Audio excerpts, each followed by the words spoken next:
कुछ तो बात है अच्छाई में, कुछ तो बात है अच्छाई में जो अकेले भी लड़ती है। अंधेरा चाहे जितना भी गहरा हो, एक बात ही भारी पड़ती है। चलता रहूंगा पथ पर, चलने में माहिर बन जाऊंगा। चलता रहूंगा पथ पर, चलने में माहिर बन जाऊंगा। या तो मंजिल मिल जाएगी या फिर अच्छा मुसाफिर बन जाऊंगा। Do your duty and lead toward success. आप सभी को श्याम शर्मा का नमस्कार। आज के इस वीडियो में मैं पार्टिसिपल के एक नए एस्पेक्ट को दिखाऊंगा, जिसमें आपको ये पता चलेगा कि प्रेजेंट पार्टिसिपल किसी रीजन को भी एक्सप्लेन करता है और कहाँ पे इसका हमें पोजिशनिंग करना है, किस तरह से इसमें गलती होती है, इसके बारे में पढ़ेंगे। लेकिन दोस्तों, आज का ये जो वीडियो है, इसमें ये वीडियो में जो हम आगे चीज़ों को बढ़ाने जा रहे हैं, इसके पहले आज के जो विचार हैं वो मैं शहीदों को नमन करते हुए उनके लिए मैं कुछ दो शब्द बोलना चाहता हूं। दोस्तों, जो भी कोई व्यक्ति अपने देश की रक्षा हेतु अपने प्राण के न्यौछावर करते हैं, वो शहीद कहलाते हैं। और उन शहीदों का स्थान अपने देश में नहीं बल्कि पूरी दुनिया में भगवान के बराबर रखा जाता है। भगवान ही तो हैं, वो भी तो एक हमारे जैसे इंसान थे। उनके भी माँ बाप थे, बच्चे थे, भाई थे, बहन थे, पत्नी थी। एक हंसता खेलता परिवार, जैसे आपका, जैसे मेरा, जैसे बाकी सभी का। लेकिन हम सभी के रक्षा हेतु वो 24 घंटे बॉर्डर पे और हमारे देश के अंदर दोनों जगह दिन रात अपनी चिंता ना करते हुए, अपने परिवार की चिंता ना करते हुए, पूरे देश के लिए, देश के लोगों के लिए अपने प्राण का रिस्क लेके प्राण का न्यौछावर कर देते हैं। चाहे वो आर्मी में हो या सीआईएसएफ में हो, आईटीबीपी में हो या दिल्ली पुलिस, हर एक जो सुरक्षा प्रहरी है, सुरक्षा कर्मी है, अगर ये ना हो तो पूरा दुनिया, पूरा अपना देश जो है ना, जंगल बन जाएगा, जहां पे कोई भी सुरक्षित नहीं रहेगा। ये हमारे लिए पूजनीय हैं, ये हमारे लिए बहुत ही आदर के पात्र हैं और इनका स्थान अपने दिलों में सबसे ऊपर रखना है। हमारे कोई भी ऐसे कर्म नहीं होने चाहिए जिससे इनका परिवार को जरा सा भी आहत हो हमारे कर्मों से, क्योंकि इनका जो बलिदान है ना, इनका कोई कीमत नहीं है दोस्तों, कोई भी कीमत नहीं है। कहा गया है ना कि लगेंगे हर बरस मेले, शहीदों के मजारों पर वतन पे मरने वालों की यही बाकी निशा होगी। यानी कि जो शहीद हैं वो हमारे लिए पूजनीय है, भगवान के समान है। उनके वजह से ही हम अपने घरों में सुरक्षित हैं, चैन से रह रहे हैं। तो उनके परिवार का पूरा मान सम्मान, उनके हर तरह से हर चीज़ों का ख्याल रखना चाहिए। अभी 2 दिनों में 8 कर्मी जो आपके जवान हैं, भारत माँ के सपूत हैं, वो देश के लिए बलिदान हुए हैं। और धन्य हैं उनके परिवार के लोग, उनके माता पिता, उनकी पत्नी, उनके बच्चे, जो किस तरीके से तिरंगा को अपने कलेजे में लगा के और अंतिम विदाई हंसते हंसते दिए और अपने आप को नसीब वाला समझ रहे थे। और एक जो कर्नल थे आशुतोष शर्मा, उनकी पत्नी ने तो कहा कि मेरी जो बेटी है, इनको भी मैं चाहता हूं कि ये भी पिता के यूनिफॉर्म में मैं देखना चाहती हूं आज से कुछ सालों के बाद। एक अनुज सोधी हैं, अनुज सुध हैं, यहाँ हरियाणा से, वो भी मेजर थे, वो भी शहादत उनको मिला। मैं सबको नमन करता हूं और इन सब के लिए समर्पित एक मनोज मुंतशिर ने बहुत अच्छे शब्दों का चयन करके एक जो देश के सपूत होते हैं, जिनके दिल में राष्ट्र प्रेम होता है, अपने परिवार के लिए प्रेम रहता है। अभी कोरोना संकट की वजह से हम लोग कुछ दिनों के लिए परिवार से दूर हैं। जैसे मैं यहाँ दिल्ली में फंस गया, मेरे परिवार बच्चे गांव में हैं, लेकिन मुझे ये तो है कि चलो गांव में है, कुछ दिन के बाद मिल लेंगे। इन लोगों का तो ड्यूटी ही ऐसा रहता है कि हमेशा अपने परिवार से दूर ही रहते हैं, हमेशा, और हमेशा अपने परिवार से इतना प्यार करते हैं, इतना सोचते हैं सबके लिए, अपने देश के लिए, सबके लिए सोचते हैं। कितना सुंदर इन लोगों का हृदय होता है। उनके हृदय में सबके लिए किस तरह की भावनाएं होती है, अपने जमी के लिए, अपने गांव के लिए, अपने समाज, अपने माँ बाप, पत्नी, बच्चे, उन सब के लिए, अपने जो खेतों के लिए, नदियों के लिए, हवाओं के लिए, मिट्टी के लिए, वो सारा प्रेम को एक संगीत में जो मैं उनको समर्पित करके, शहीदों को समर्पित करके आपके लिए मैं गुनगुनाना चाहूंगा। है मेरी ज़मीं अब अफसोस नहीं, जो तेरे लिए सौ दर्द सहे, महफूज रहे तेरी आन सदा, चाहे जान मेरी ये रहे न रहे। ऐ मेरी ज़मीं महबूब मेरे, मेरे नस नस में तेरा इश्क बहे, फीका न पड़े कभी अंग तेरा, जिस्मों से निकल के खून कहे। हो तेरी मिट्टी में मिल जावा, गुल बन के मैं खिल जावा, बस इतनी है दिल की आरज़ू।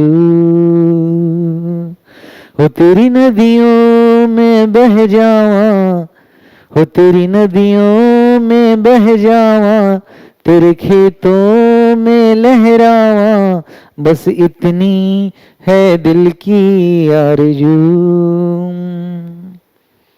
खेत खलिहान गांव सबको याद करते हुए रहते हैं ये जो हमारे देश के सपूत हैं, जवान हैं, सबके लिए कितना प्रेम है।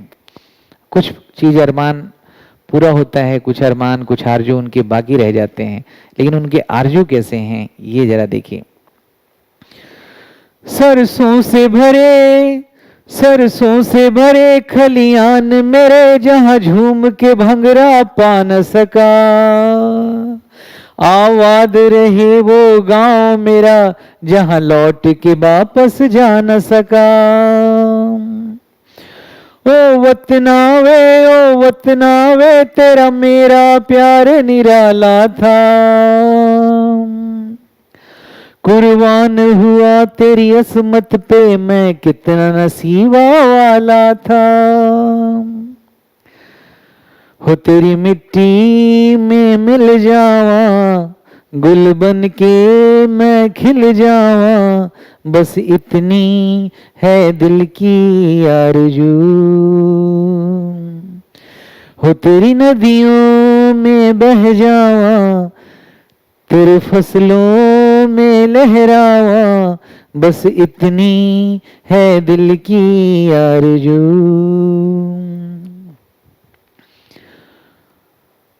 उनके परिवार, इनकी पत्नियों को सलाम। आपने एक बार नहीं हजारों बार देखा होगा कि हमारी जो वीरांगना, जो इन जवानों की पत्नियां होती है, कितनी वीरता के साथ अपने आखिरी सलाम करती है अपने साथी का। उनके लिए भी जो शहीद होते हैं किस तरह से सांत्वना देते हैं जाते जाते। ओ हीर मेरी तू हंसती रहे, तेरी आंख घड़ी भर नम ना हो, मैं मरता था जिस चेहरे पे कभी उसका उजाला कम ना हो। ओ माई मेरी क्यों फिक्र तुझे, क्यों आंख से दरिया बहती है, तू कहती थी तेरा चांद हूं मैं, और चांद हमेशा रहता है। तेरी मिट्टी में मिल जावा, गुल बन के मैं खिल जावा, बस इतनी है दिल की आरज़ू। हो तेरी नदियों में बह जावा, तेरे खेतों में लहरावा, तेरे फसलों में लहरावा, बस इतनी है दिल की आरज़ू। ऐसे दिल होते हैं हमारे हिंदुस्तान के सपूतों का, सुरवीरों का। और हजारों हजार बच्चे जो हमसे पढ़ के, हमारे जैसे बहुत सारे टीचर से पढ़ के सीआईएसएफ, बीएसएफ में एकदम उत्साह से अपना काम को कर रहे हैं। और लाखों की फौज अपने दिलों में देश का सेवा का भावना लेके अभी भी सीपीओ और दिल्ली पुलिस और इन सब की तैयारी में, एनडीए और सीडीएस की तैयारी में लगे हुए हैं। मातृभूमि के सपूतों की कमी हमारे देश में बिल्कुल नहीं है। इसी पे किसी ने कहा है कि उस मुल्क की सरहद को कोई छू नहीं सकता, उस मुल्क की सरहद को कोई छू नहीं सकता, जिस मुल्क की सरहद की निगहबान है आंखें। तो हम सबको इनका सम्मान करना है, हमेशा सम्मान करना है। सबसे ऊंचा स्थान है और रहेगा। और अपना देश के लिए हम लोगों को भी अगर अपना प्राण का आहुति देना पड़े तो इससे अच्छा जीवन का सदुपयोग कहीं हो ही नहीं सकता है। मौका मिलेगा तो हर देशवासी देश पे कुर्बान होने के लिए समर्पित हैं। बस थोड़ा सा हमारे देश में जनता, नेता, ये सब लोग थोड़ा सा इन सब का सम्मान करते हुए सही तरीके से अपना व्यवहार करें तो हमारे देश पहले जैसा ही सोने की चिड़िया हो जाएगी, सद्भाव रहेगा और सबके मन में प्रेम रहेगा, एक दूसरे के लिए विश्वास रहेगा। और इन्हीं शुभकामनाओं के साथ, यही मन में विश्वास के साथ मैं आप सबसे आग्रह करूंगा कि शहीदों का सम्मान हमेशा हो। कभी भी उनके परिवार, उनके लोगों का समाज में कहीं भी लेट डाउन ना होना पड़े। वो हमारे लिए सर्वश्रेष्ठ हैं, सर्वोपरि हैं।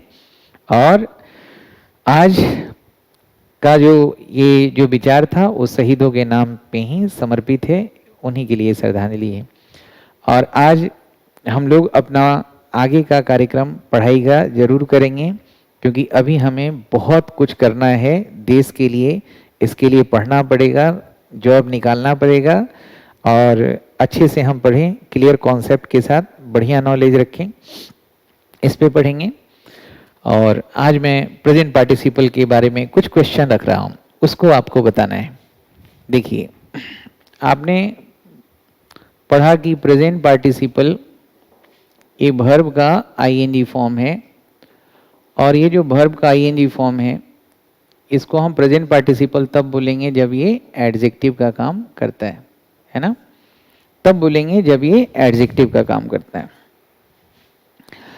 तो मैंने पिछले क्लास में कुछ जो टॉपिक दिया था वो मैं आपको एक दो क्वेश्चन पहले मैं आपको बताता हूँ, फिर आप जरा बताइएगा। जैसे अगर मैं कहूँ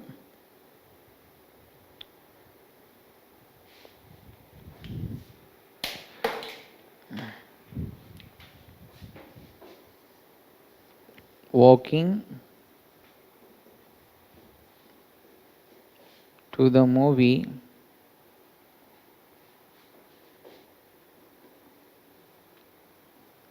the cloud burst drenched me। ठीक है, यहां देखिए, walking to the movie the cloud burst drenched me. तो यहाँ पे वॉकिंग टू द मूवी ये हमारा पार्टिसिपल फ्रेज है, वर्ब का आईएनजी फॉर्म है, एडजेक्टिव है। वॉकिंग कहाँ जा रहे थे? टू द मूवी, ये हमारा एडवर्ब है, पूरा मिलके फ्रेज हो गया। और ये इसको क्वालिफाई करेगा जो इसके नज़दीक है। सब्जेक्ट हमारा है द क्लाउड बर्स्ट, यानी कि बादल फटा और उसने मुझे भिगो दिया। तो अब यहाँ पे बताइए कि ये जो एडजेक्टिव है, प्रेजेंट पार्टिसिपल है, क्या इसका यूज हमने सही किया है? क्या ये जो बात है इससे रिलेट कर पा रहा है? क्या इसका जो मीनिंग है इसको जस्टिफाई कर पा रहा है?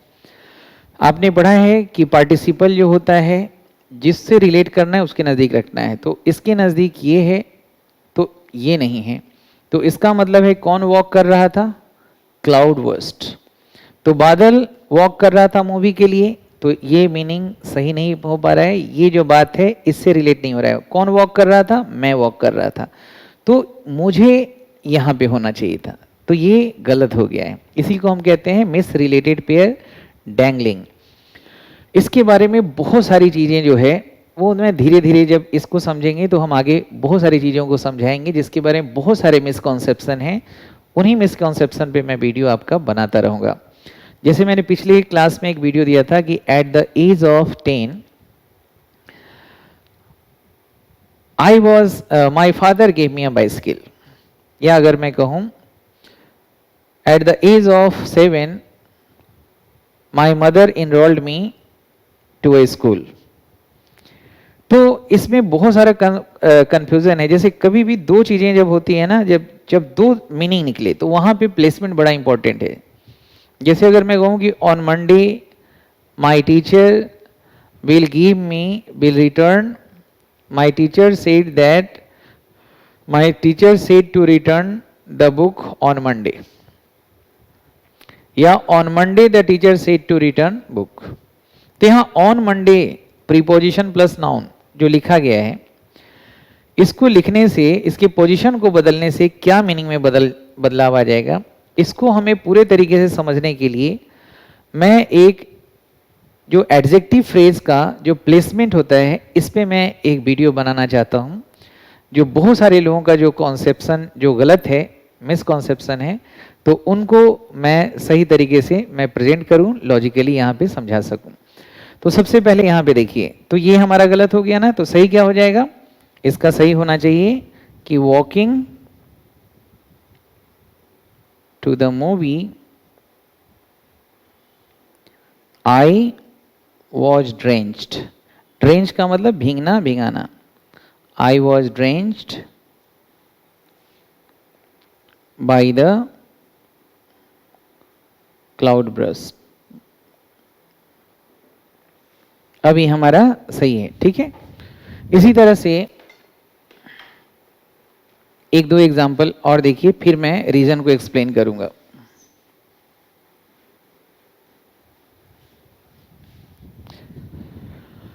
जैसे अगर मैं कहूं कि लुकिंग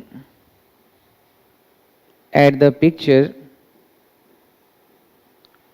ये प्रीवियस क्लास को मैं आगे एक्सटेंशन है उसका अभी, फिर मैं इसको रीजन कैसे बताता है उसके बारे में मैं बताऊंगा।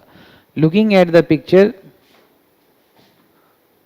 पिक्चर अट्रैक्टेड मी। अब यहां पे बताइए ये वाक्य कैसे गलत है, देखते ही आपको समझ में आ रहा है ना। लुकिंग एट द पिक्चर, ये हमारा पार्टिसिपल फ्रेज मतलब एडजेक्टिव फ्रेज, यानी कि ये एडजेक्टिव फ्रेज इसके नजदीक है, यानी कि ये इससे रिलेट करेगा। यानी कौन देख रहा था पिक्चर को, पिक्चर देख रहा था, जो संभव नहीं है। पिक्चर को देख रहा था और पिक्चर ने मुझे अट्रैक्ट किया था, तो ये गलत है। कौन पिक्चर को देख रहा था, मैं, है ना। तो इसको सही कैसे बनाएंगे, ये हमारा डैंगलिंग है, हम इसको ऐसे करेंगे, looking at the picture I was attracted by the picture, या बाय इट का मतलब द पिक्चर। तो अब यहां लुकिंग एट मी, कौन पिक्चर को देख रहा था, मैं। अब ये सही से जस्टिफाइड हो रहा है मीनिंग इसका, तो ये इस तरह से आपको लिखना है, सही है। ये बात तो आपको हमेशा ही याद रखना होगा। अब मैं यहीं से एक बात सवाल पूछ रहा हूं कि कारण बताने के लिए, जैसे कारण बताने के लिए आप यूज करते हैं ना conjunction, because, be a cause of something, because, या एज, या सिंस।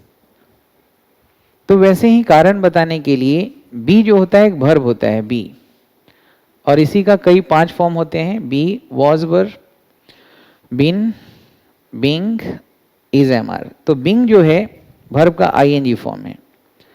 तो अगर मैं लिखूं being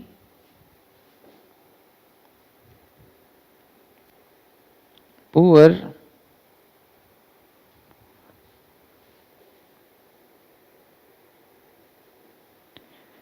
he helped me financially। अब ये देखिए यहां पे ये कारण को एक्सप्लेन करेगा, he helped me financially, कारण कि गरीब था। अब यहाँ पे बीइंग जो है बी, ई और आईएनजी, ये हमारा प्रेजेंट पार्टिसिपल है यहाँ पे। एडजेक्टिव है, यानी कि गरीब होने के कारण। अब यहाँ पे ये बताना है गरीब वह है कि मैं था। अब यहाँ पे दो बातें हैं, तो यही बातें हैं कि कुछ ऐसे सेंटेंसेज होते हैं जिसमें वर्ब दो है और वहाँ पे एडवर्ब ऑफ टाइम एक है। अब एडवर्ब ऑफ टाइम कौन से वाले वर्ब को क्वालिफाई कर रहा है, ये बात को स्पष्ट करने के लिए आपको सही जगह उसको प्लेसमेंट करना पड़ता है। हमेशा दिक्कत नहीं है, नॉर्मल केसेज में कोई दिक्कत नहीं है, लेकिन जहां फ्यूजन हो जाए, जहां पे एम्बिगुइटी ज्यादा है, एम्बिगुअस सिचुएशन है, वहां पे प्लेसमेंट जरूरी है। इसलिए इस पे मैं 2-3 वीडियो जरूर बनाऊंगा। तो दोस्तों, आपका जो क्लियर कॉन्सेप्ट है कि एडजेक्टिव तो नजदीक वाले को ही रिलेट करेगा, चाहे सही हो या गलत। इसका मतलब क्या हुआ, गरीब होने के कारण। कौन गरीब था, वह। तो वह गरीब था और उसने मुझे फाइनेंशियली हेल्प किया। जो गरीब है वो कैसे फाइनेंशियली हेल्प करेगा, तो यहां पे मुझे मदद मिला है, यानी कि गरीब मैं था। तो यहां पे सेंटेंस गलत हो गया। तो इसको अगर हम सही करेंगे तो क्या हो जाएगा, बीइंग पुअर। एक बच्चा पूछा था कि ये कॉमा क्यों लगाते हैं। कॉमा इसलिए लगाते हैं ताकि जब भी कोई भी जो हम ग्रुप ऑफ वर्ड्स लिखते हैं ना, तो एक सेपरेट जो चंक होता है उसको अलग करने के लिए, हम कंफ्यूजन से बचने के लिए लगाते हैं। तो बीइंग पुअर, कौन पुअर था, मैं। तो आई वॉज हेल्प्ड फाइनेंशियली। सही है। या हम इसको ऐसे भी लिख सकते हैं, अगर मैं इस वाक्य को ऐसे ना लिखूं तो इस वाक्य को मैं ऐसे भी लिख सकता था, जो आप कम देखते हैं लेकिन ये सही है। I being poor he help me, he help me. और पुअर कौन था, मैं था। हेल्प कौन किया, वह किया। तो ये वाला भी सही है और ये वाला भी सही है। ये इसको क्वालिफाई कर रहा है, इस सब्जेक्ट को, और ये बात इसको क्वालिफाई कर रहा है। और ये बिल्कुल इंफॉर्मेशन जो है बिल्कुल सही है। जैसे इस पे एक बड़ा ही कॉमन सा सेंटेंस आप बनाते हैं, उसे आप रिलेट करके आप देखिए। बीइंग अ रेनी डे, ये पता नहीं 1000 बार आपने इस एग्जाम्पल को देखा होगा। Being a rainy day, I could not go to market, I could not go to market. ठीक है, being a rainy day I could not go to market. अब यहां पे देखिए, यहां पे ये हमारा जो हो गया कॉमा के पहले, ये हमारा पार्टिसिपल फ्रेज यानी एडजेक्टिव फ्रेज। अब ये बेसिक बात है कि ये अगर एडजेक्टिव है तो ये नजदीक वाले को ही रिलेट करेगा। तो बोलिए, कारण कि मैं बारिश का दिन, तो क्या मैं कभी बारिश का दिन हो सकता हूं, नहीं ना। तो ये चीज जो है, ये इंफॉर्मेशन इससे रिलेट नहीं हो रहा है। तो फिर हमें क्या करना होगा, फिर हमें सही करना होगा। अब यहां तो कोई और है नहीं, बारिश का दिन क्या है, और ये अगर पूछेंगे कि ये क्या था, तो ये हमारा नाउन फ्रेज है और इसका कॉम्प्लीमेंट है। इसके लिए नहीं है, ये पूरा मिला के देखना है ये क्या है। तो ऐसे सिचुएशन में आप इसको दो तरह से बना सकते हैं। ये दिन बारिश वाला था तो हम इसको ऐसे लिखेंगे, the day being rainy I could not go to market. The day being rainy, I could not go to market. सही है। या फिर इसको हम the day के बदले में हम ये भी लगा देते हैं, the day being rainy। या it किसके लिए आता है, वेदर के लिए, मौसम के लिए, टाइम के लिए। It being a rainy day, I could not go to market। सही है, ये हमारा पार्टिसिपल फ्रेज है। इसको हम ऐसे ही बोल सकते हैं, because it was a rainy day I could not go to market. तो उस केसेज में because it was a rainy day, ये हमारा सबऑर्डिनेट क्लॉज और ये मेन क्लॉज यानी कॉम्प्लेक्स सेंटेंस हो जाएगा। इसी तरह से कारण बताने के लिए देखिए, मैं अगर मैं कहूं, आप जरा रिलेट करना सीखिए। जैसे अगर मैं कहूं feeling hot, the fan was switched on by me. तो अब कारण है इसमें कि फैन क्यों स्विच किया गया, क्यों फैन स्विच किया गया। स्विच ऑन इसलिए किया गया क्योंकि मैं कोई गर्मी महसूस कर रहा था। तो अब गर्मी महसूस कौन कर रहा था, यहाँ के हिसाब से तो ये बोल रहे थे कि फैन गर्मी महसूस कर रहा था इसलिए फैन को चालू किया गया, तो ये गलत हो गया ना। ये तो एडजेक्टिव उसी को रिलेट करेगा जो इसके नजदीक है, तो ये गलत हुआ। इसका मतलब क्या हुआ, because I was feeling hot I switched on the fan. ऐसे ही बोल सकते हैं दो क्लॉज बना के, लेकिन हमें सिंपल सेंटेंस रख रहे हैं, इसमें एक मेन वर्ब है सिर्फ, ये हेल्पिंग वर्ब है और ये हमारा एडजेक्टिव है। तो हम कैसे सही करेंगे, ये कौन हॉट फील कर रहा है, निर्जीव चीज तो में तो फीलिंग नहीं होता ना, ये तो महसूस नहीं कर सकता, महसूस तो कौन करेगा, मैं। तो मैं को इसके साथ पेयर बनाना होगा, हो जाएगा feeling hot I switched on the fan. सही है।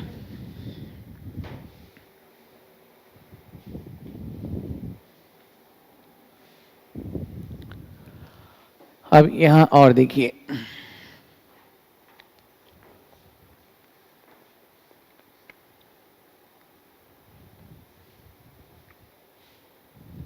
अगर मैं यहां पे कहूं thinking my mother's problems, thinking my mother's problems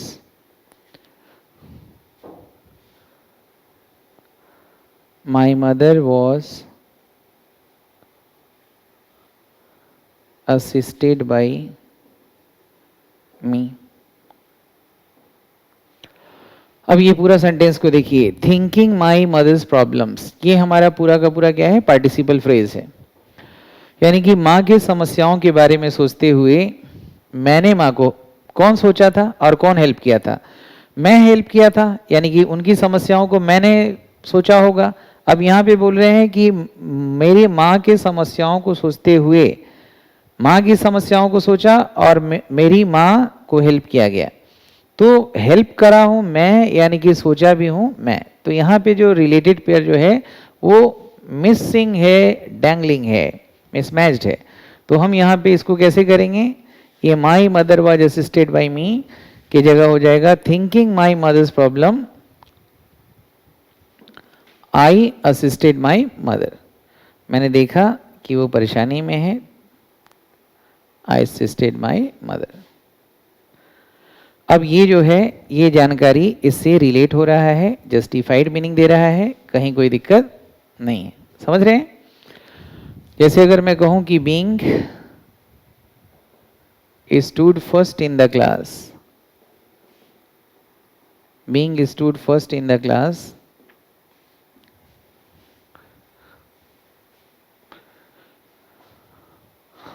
the teacher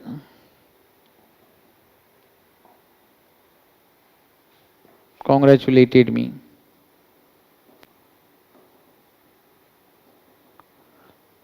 The teacher congratulated me। अब यहाँ पे देखिए दोस्तों, being stood first in the class, being मतलब because, ये because के हिसाब से हम बात कर रहे हैं, feeling, thinking, considering these facts I decided to take leave। समझ रहे हैं। Guessing my result I planned further। तो ये कारण बता रहा है, being stood first in the class, मतलब ये जो पार्टिसिपल फ्रेज है, ये जानकारी किससे होगा, इससे होगा, नेचुरल सी बात है। तो क्या टीचर क्लास में फर्स्ट आया था और फिर टीचर ने मुझे कॉन्ग्रेचुलेट किया कि भाई तुमने मुझे पढ़ा दिया, तुमने मुझे हेल्प कर दिया, तो ये बात तो अनजस्टिफाइड है ना। तो फिर इसको सही करना है तो कैसे करेंगे, चाहे तो I being stood first in the class लिखेंगे, फिर सही हो जाएगा, या फिर हम इसको ऐसे भी सही कर सकते हैं, या फिर इसको हम ऐसे कर दें कि I was congratulated by the teacher. अब ये सही हो जाएगा, सही है। तो अब अगला जो वीडियो मैं बनाऊंगा इसके बारे में बहुत सारी चीजें हैं, लेकिन मैं एक वीडियो ऐसा बनाना चाहता हूं जिसमें जो एडजेक्टिव फ्रेज जो होते हैं या एडवर्ब फ्रेज होते हैं, कई बार सेंटेंसेज में दो चीजों को तो क्वालिफाई नहीं कर सकता है। अगर सिचुएशन अलग अलग रखा जाए जहां पे दो अलग अलग मीनिंग निकल सकता है, तो वहां पे हमें केयरफुल रहना है। एडजेक्टिव के प्लेसमेंट में। ये भी हमारा एडजेक्टिव है, इसका प्लेसमेंट में हम कितना केयरफुल रहे हैं जो आपने देखा है। तो अगला वीडियो मैं इन्हीं पे बनाऊंगा कि एडजेक्टिव फ्रेज का प्लेसमेंट में हम क्या क्या गलती करते हैं, तो इसके बारे में हम पढ़ेंगे। आज के लिए इतना ही, अपना ध्यान रखें। जय हिंद, जय भारत।